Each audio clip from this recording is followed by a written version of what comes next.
Hi friends, എല്ലാവർക്കും വീഡിയോയിലേക്ക് സ്വാഗതം. ഈ വീഡിയോയിൽ ഞാൻ നിങ്ങളുമായി ഷെയർ ചെയ്യാൻ പോകുന്നത് നമ്മുടെ മൊബൈലിലെ വീഡിയോ എഡിറ്റിംഗ് ആപ്ലിക്കേഷനായ ഇൻഷോട്ടിലെ ക്യാൻവാസ്, മ്യൂസിക്, സ്റ്റിക്കർ, ടെക്സ്റ്റ് എന്നീ 4 ഫീച്ചറുകളെക്കുറിച്ചുള്ള ഒരു ഡീറ്റെയിൽ ആയിട്ടുള്ളൊരു വിവരങ്ങൾ നിങ്ങളുമായി ഷെയർ ചെയ്യാൻ വേണ്ടിയിട്ടാണ്. അപ്പോൾ വീഡിയോ ഇഷ്ടമായാൽ എല്ലാവരും ലൈക്ക് ചെയ്യുക, സബ്സ്ക്രൈബും ചെയ്യുക, സപ്പോർട്ട് ചെയ്യുക. ആദ്യം തന്നെ നമുക്ക് ക്യാൻവാസ് എന്താണെന്ന് ചെക്ക് ചെയ്യാം. ക്യാൻവാസ് എന്ന് പറഞ്ഞു കഴിഞ്ഞാൽ നമ്മൾ എഡിറ്റ് ചെയ്യുന്ന വീഡിയോ ഏത് സോഷ്യൽ മീഡിയ പ്ലാറ്റ്ഫോമിന് വേണ്ടിയിട്ടാണ്. ഉദാഹരണത്തിന് യൂട്യൂബിന് വേണ്ടിയിട്ടാണെങ്കിൽ ഇവിടെ നിങ്ങൾക്ക് കാണാം 16:9 എന്ന് പറയുന്ന റേഷ്യോയിലാണ് നമ്മൾ യൂട്യൂബിൽ വീഡിയോ അപ്ലോഡ് ചെയ്യുക നോർമലി. അപ്പോൾ അതിവിടെ നമുക്ക് ഇത് സെലക്ട് ചെയ്യുകയാണെങ്കിൽ നമുക്ക് അത് പ്രകാരമുള്ള വീഡിയോ എഡിറ്റ് ചെയ്യാൻ പറ്റും.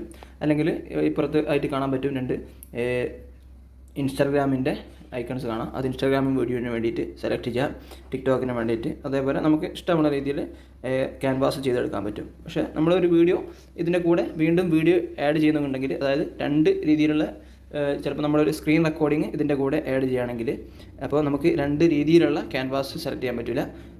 ടോട്ടലായിട്ട് ഒറ്റ ക്യാൻവാസിൽ നമുക്ക് വീഡിയോ ഇതിൽ എഡിറ്റ് ചെയ്ത് സേവ് ചെയ്യാൻ പറ്റും. അത് ഏത് രീതിയിലുള്ള നമ്മൾ സ്ക്രീൻ റെക്കോർഡിംഗ് ആണെങ്കിൽ പോർട്രേറ്റ് സ്ക്രീൻ റെക്കോർഡിംഗ് ആയിരിക്കും ഉണ്ടാകുക. അല്ലെങ്കിൽ നോർമലി നമ്മൾ ക്യാമറയിൽ എടുത്തതാണെങ്കിൽ അത് ലാൻഡ്സ്കേപ്പ് മോഡലാണ്. അപ്പോൾ നമുക്കത് രണ്ടും കൂടി രണ്ട് ക്യാൻവാസിൽ ഇതിൽ എഡിറ്റ് ചെയ്ത് സേവ് ചെയ്യാൻ പറ്റില്ല. ഏതെങ്കിലും ഒരു ക്യാൻവാസ് നമുക്ക് സെലക്ട് ചെയ്യാൻ പറ്റുള്ളൂ. അത് നമ്മുടെ ഇഷ്ടത്തിന് നമുക്ക് സെലക്ട് ചെയ്യാൻ പറ്റും ഇതിൽ. അപ്പോൾ നിങ്ങൾക്ക് ഇത് താഴെ ഒരു കൂട്ടാനും കുറയ്ക്കാനുള്ളത് കാണാം. ക്യാൻവാസ്, അതായത് സൂമിംഗ് ആണ് അതുകൊണ്ട് ഉദ്ദേശിക്കുന്നത്. നമുക്ക് ഇഷ്ടമുള്ള അനുസരിച്ച് സൂം ചെയ്യാൻ പറ്റും. അല്ലെങ്കിൽ ഇപ്പുറത്ത് അതിൻ്റെ വലതു ഭാഗത്തായിട്ടൊരു ഐക്കൺ കാണാം. അത് ഫുൾ സ്ക്രീൻ മോഡിനുള്ളതാണ്. പക്ഷേ അത് നമുക്ക് അവൈലബിൾ അല്ല. അതായത് ഈ യൂട്യൂബ് വീഡിയോയുടെ ക്യാൻവാസിന് ഫുൾ സ്ക്രീൻ മോഡ് അവൈലബിൾ അല്ല. ഈ ഒറ്റ മോഡിൽ മാത്രമേ നമുക്ക് യൂട്യൂബ് വീഡിയോയിൽ എഡിറ്റ് ചെയ്യാൻ പറ്റുള്ളൂ. അപ്പോൾ രണ്ടാമതായിട്ട് മ്യൂസിക് നമുക്ക് നോക്കാം. മ്യൂസിക് എന്ന് പറഞ്ഞാൽ ട്രാക്സ് നമുക്ക് ആഡ് ചെയ്യാം. അതായത് ഇൻഷോട്ടിൽ തന്നെയുള്ള കുറച്ച് ട്രാക്സുകളുണ്ട്. അത് ഫ്രീ ആണ് നമുക്ക്. പക്ഷേ അതിൽ ചിലപ്പോൾ കുറച്ച് ട്രാക്സ് നമുക്ക് യൂട്യൂബിൽ കോപ്പിറൈറ്റ് ക്ലെയിം വരുന്നുണ്ട്. അപ്പോൾ ഇതിൽ എല്ലാ സോങ്ങും നമുക്ക് ചിലപ്പോൾ യൂട്യൂബിൽ ഉപയോഗിക്കാൻ പറ്റിയെന്ന് വരില്ല. ചിലപ്പോൾ കോപ്പിറൈറ്റ് ക്ലെയിം വരും. പിന്നെ ഉള്ളത് രണ്ടാമത് മൈ മ്യൂസിക്കാണ്. നമ്മുടെ സ്റ്റോറേജിലുള്ള മ്യൂസിക് നമുക്ക് ഓഡിയോ ക്ലിപ്സൊക്കെ തന്നെ ഉപയോഗിക്കാൻ പറ്റും. പിന്നെ എഫക്ട്സ് ആണ്. എഫക്ട്സ് എന്ന് പറഞ്ഞാൽ കുറേ സൗണ്ട് എഫക്ട്സ് ഇതിൽ, അതായത് പോപ്പുലർ ആയിട്ടുള്ളതുണ്ട്. പിന്നെ ഗെയിമിൻ്റെ സൗണ്ട് എഫക്റ്റ്, ബെല്ല്, റിങ്, വെപ്പൻ്റെ ഇൻസ്ട്രുമെൻറ്റ്സ്, അങ്ങനെ കുറേ ഫോർ സ്റ്റെപ്പ്, ഇതിൻ്റെയൊക്കെ സൗണ്ട് എഫക്ട്സ് ഇഷ്ടംപോലെ ഇതിൽ ലഭ്യമാണ്. പിന്നെ മൂന്നാമതായിട്ടുള്ളത് റെക്കോർഡാണ്. റെക്കോർഡ് എന്ന് പറഞ്ഞു കഴിഞ്ഞാൽ നമുക്ക് നമ്മുടെ വീഡിയോക്ക് ഇഷ്ടമുള്ള സൗണ്ട് കൊടുക്കാൻ പറ്റും. വോയിസ് ഓവർ ചെയ്യാൻ വേണ്ടിയിട്ടാണ് ഈ റെക്കോർഡ് കൊടുക്കുന്നത്. അതായത് സിനിമയിലേക്ക് ഡബ് ചെയ്യുന്നത് പോലെ നമുക്കിതിലും വോയിസ് ഓവർ കൊടുക്കാം വീഡിയോക്ക്. അതിന് വേണ്ടിയിട്ടാണ് ഈ റെക്കോർഡ് ഓപ്ഷൻ വെച്ചത്. നല്ല ഉപകാരമുള്ള ഒരു രീതിയാണ്.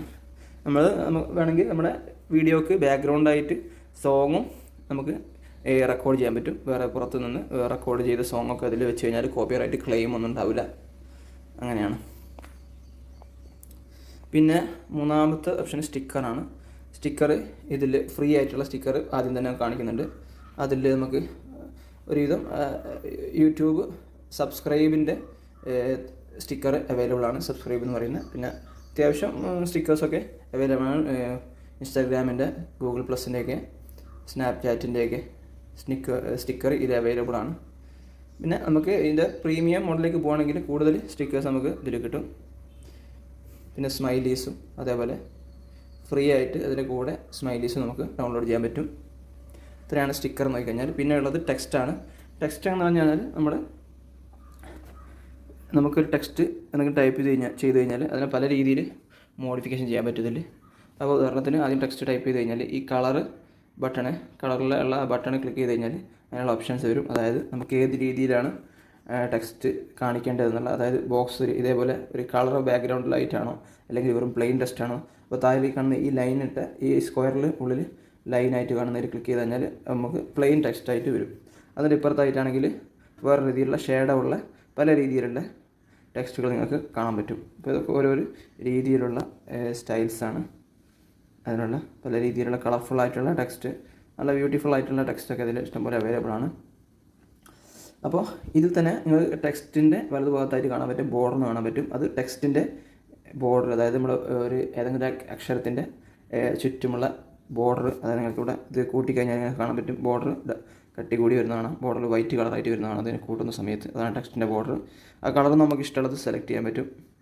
ഇഷ്ടമുള്ള കളർ നമ്മുടെ ടെക്സ്റ്റിന് ബോർഡറായിട്ട് കൊടുക്കാൻ പറ്റും. ബോർഡറിൽ പോയതിന് ശേഷം ഇവിടെ കളർ ക്ലിക്ക് ചെയ്ത് കഴിഞ്ഞാൽ ബോർഡറിൽ ആ കളർ വരും ടെക്സ്റ്റിൽ. പിന്നെ ഷേഡോ ആണ്. ഷേഡോ എന്ന് പറഞ്ഞു കഴിഞ്ഞാൽ നമ്മളെ ടെക്സ്റ്റിന് ഷേഡോ കൊടുക്കാൻ നമുക്ക് ഈസി ആയിട്ട് പറ്റും. ഷേഡോയിൽ ക്ലിക്ക് ചെയ്തിട്ട് ഇത് കൂട്ടി കൊടുത്തു കഴിഞ്ഞാൽ ഷേഡോ വരും. പിന്നെ എക്സ് എന്ന് പറയുന്നത് നമ്മുടെ ടെക്സ്റ്റിൻ്റെ വലതു ഭാഗത്തേക്കായിട്ട് ഷേഡോ കുറച്ച് കൂടുതലായിട്ട് കാണിക്കും.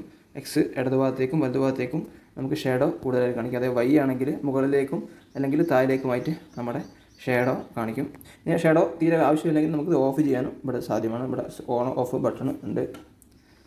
അത്രയാണ് ഷേഡോയിലുള്ളത്. പിന്നെ ലേബലാണ്. ലേബൽ എന്ന് പറഞ്ഞു കഴിഞ്ഞാൽ നമുക്ക് ടെസ്റ്റ് ചെയ്ത് ലേബിൽ വേണമെന്നുള്ളത് താഴത്തിവിടെ ലിസ്റ്റ് ആയിട്ടുണ്ട്. അവൈലബിൾ ആയിട്ടുള്ള ലേബിൾസൊക്കെ ഇവിടെ കാണാം. സ്ക്വയറിലുള്ളതുണ്ട്, റൗണ്ട് ആയിട്ടുള്ളതുണ്ട്, എഗ് ഷേക്കിലുള്ള, അങ്ങനെ പല ഷേപ്പിലുള്ള ലേബിൾസ് ഇവിടെ അവൈലബിൾ ആണ്. നമുക്ക് ഏത് ലേബിൾ ആവശ്യമുള്ളത് സെലക്ട് ചെയ്യാൻ പറ്റും. പിന്നുള്ളത് ഒപ്പാസിറ്റി എന്ന് പറയുന്നത്. ഒപ്പാസിറ്റി എന്ന് പറഞ്ഞു കഴിഞ്ഞാൽ നമ്മുടെ ടെക്സ്റ്റിൻ്റെ വിസിബിലിറ്റി കുറയ്ക്കും. അതായത് നമ്മളിപ്പോൾ ഒരു വീഡിയോയിൽ സിഗ്നേച്ചറൊക്കെ ആയിട്ട് കൊടുക്കുന്ന സിഗ്നേച്ചർ, അതായത് ചാനലിൻ്റെ പേരൊക്കെ ചിലപ്പോൾ നമ്മൾ ചെറിയ ലൈറ്റ് അക്ഷരത്തിലായിട്ട് കൊടുക്കും, പെട്ടെന്ന് കാണാൻ പറ്റാത്ത രീതിയിൽ. ആ രീതിയിൽ ഒപ്പാസിറ്റി കുറച്ച് കഴിഞ്ഞാൽ വിസിബിലിറ്റി കുറയും. ഞാൻ കുറയ്ക്കുന്നതിനനുസരിച്ചിട്ട് വിസിബിലിറ്റി കുറയും. അപ്പം ആൾക്കാർക്ക് ഒരു ബാക്ക്ഗ്രൗണ്ടിൽ ഒരു സിഗ്നേച്ചറായിട്ട് ഇങ്ങനെ കാണാൻ പറ്റും അത്. അപ്പോൾ അത്രയാണ് ടെക്സ്റ്റിലുള്ളത്. ടെക്സ്റ്റിലെ കളറിൻ്റെ രണ്ടാമത് നമുക്ക് ഫോണ്ട് സ്റ്റൈൽ സെലക്ട് ചെയ്യാനുള്ള ഓപ്ഷൻ ഉണ്ട്. അത് നമുക്ക് ഇഷ്ടമുള്ള ഫോൺസ് സെലക്ട് ചെയ്യാം. പല രീതിയിലുള്ള ഫോൺസാണ്.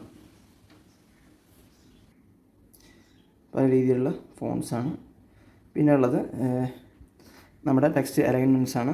അതായത് നമ്മളിപ്പോൾ ഉദാഹരണത്തിന് ടെക്സ്റ്റ് നമ്മൾ 2 ലൈനൊക്കെ ആയിട്ടാണ് ടൈപ്പ് ചെയ്യുന്നെങ്കിൽ നമുക്കത് ഏത് അലൈൻമെൻറ്റ് നമ്മൾ കമ്പ്യൂട്ടറിലുള്ളതുപോലെ തന്നെ ഏതെങ്കിലും ഒരു ഭാഗത്തേക്ക് അല്ലെങ്കിൽ സെൻട്രലായിട്ട് അതിനെ ക്രോഡീകരിക്കാൻ പറ്റും, അലൈൻമെൻറ്റ് ചെയ്യാൻ പറ്റും. ഞാൻ കാണിച്ചു തരാം എങ്ങനെയാണ് ടൈപ്പ് ചെയ്ത് 2 ലൈനിലായിട്ട് ടൈപ്പ് ചെയ്യാം. നമുക്ക്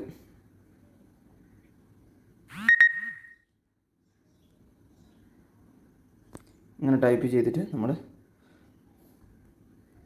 അലൈൻമെൻറ്റ് പോയിട്ട് നമുക്ക് ലെഫ്റ്റ് സൈഡിൽ ഇത് സെലക്ട് ചെയ്ത് കഴിഞ്ഞാൽ എല്ലാം ലെഫ്റ്റ് സൈഡിലേക്കായിട്ട് ക്രോഡീകരിക്കപ്പെടും. വലതു ഭാഗത്താണെങ്കിൽ വലതു ഭാഗത്തായിട്ട് ക്രോഡീകരിക്കപ്പെടും. അതാണ് അലൈൻമെൻറ്റ് സിസ്റ്റം.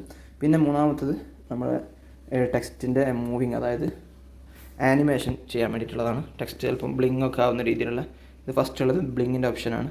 ആ ബ്ലിങ് സെലക്ട് ചെയ്ത് കഴിഞ്ഞാൽ ആ ബ്ലിങ് ആയിക്കൊണ്ടിരിക്കും. നമ്മൾ അപ്പോൾ അതിൻ്റെ ടൈം നമുക്കിവിടെ സെറ്റ് ചെയ്യാൻ പറ്റും. 2 സെക്കൻഡ് കൂടുമ്പോൾ ആ ടെക്സ്റ്റ് ബ്ലിങ് ആയിക്കൊണ്ടിരിക്കുന്ന ഒരു ഫീച്ചറാണത്.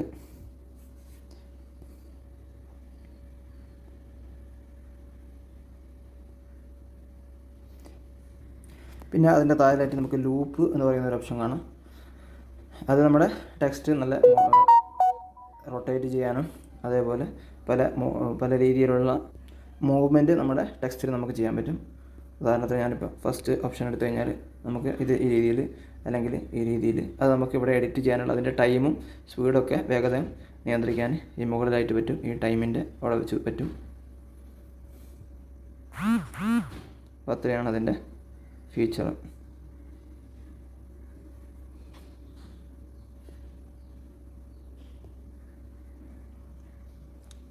അപ്പോൾ ഇത്രയാണ് ഈ വീഡിയോയിൽ എനിക്ക് പറയാനുള്ളത്. ബാക്കി ഇതിൻ്റെ ഫീച്ചേഴ്സ് ഞാൻ വേറൊരു വീഡിയോയിൽ നിങ്ങളുമായി ഷെയർ ചെയ്യും. അപ്പോൾ വീഡിയോ എല്ലാവരും ലൈക്ക് ചെയ്യുക, സബ്സ്ക്രൈബ് ചെയ്യുക, സപ്പോർട്ട് ചെയ്യുക.